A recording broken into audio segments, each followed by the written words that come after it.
Magandang gabi sa ating lahat mga kapapsi. Ako po'y nagluluto ng ulam namin sa hapunan mga kapapsi. Yan. Ginisang patula mga kapapsi. Naluan natin siya ng karni ng manok.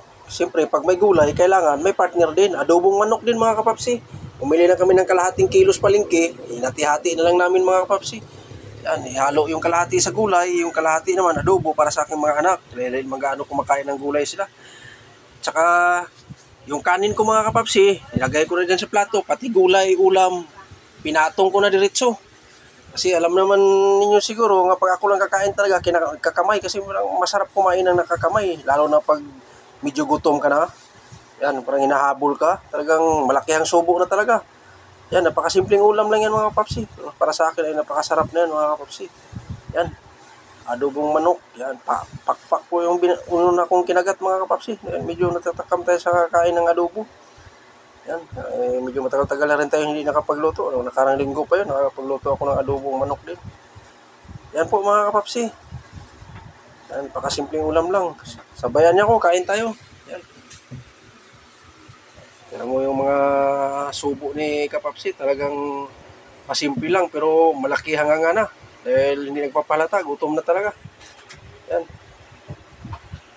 Sarap kumain mga kapapsi pag nakakamay ka. Siyempre, kakamay ka, maghugas ka ng maigi dahil sinusubo mo yung pagkain natin. Yan. Ayan.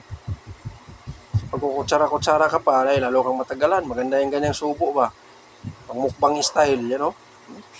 Ang lambot ng adobong manok. Talagang hindi ka mo malasahan talagang kasi nilagyan pala ng kalamansi.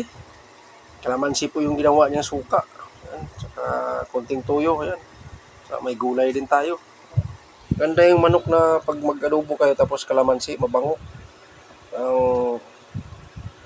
Napakasarap talaga kainin, lalo na pag makuha mo timplada, hindi kayo masyado matabang, medyo may pakalat-alat konti. Yan mga gusto kong ganyan eh. Kasi siling haba, yan. Diba, may isa pa kong siling haba. Sabi ko, sakto siling haba Pang pagana sa kain ba. Yan. So, papartneran din natin siya ng adobo. You know? Talagang takam na si kapapsi dahil medyo alanganing oras na yung uwi ko. Gutom na rin. Masyadong matraffic yung daan. Halos araw-araw naman talaga traffic dito sa amin, dito sa Manila. Talagang hindi mo maiwasan talaga mga ganyan. Kaya, tsambahan na lang pag makauwi ka ng maaga. Yan, pagpatuloy natin. Sino pang hindi kumain dyan? Sabayan niyo ako. Yan. Kain tayo. Hindi na pinapansin ni kapapsi talaga. Medyo halatang gutom na talaga. Yan, sarap din kasi may siling haba. Tamtaman din yung anghang din yan. Yan, malapit na tayo matapos mga kapapsi. At ako po'y magpapasalamat sa inyo sa walang sawang suporta nyo sa akin mga kapapsi, kamamsi. Pakisuyo na lang din ako. Paki-like, share, follow, and subscribe. Subscribe na lang.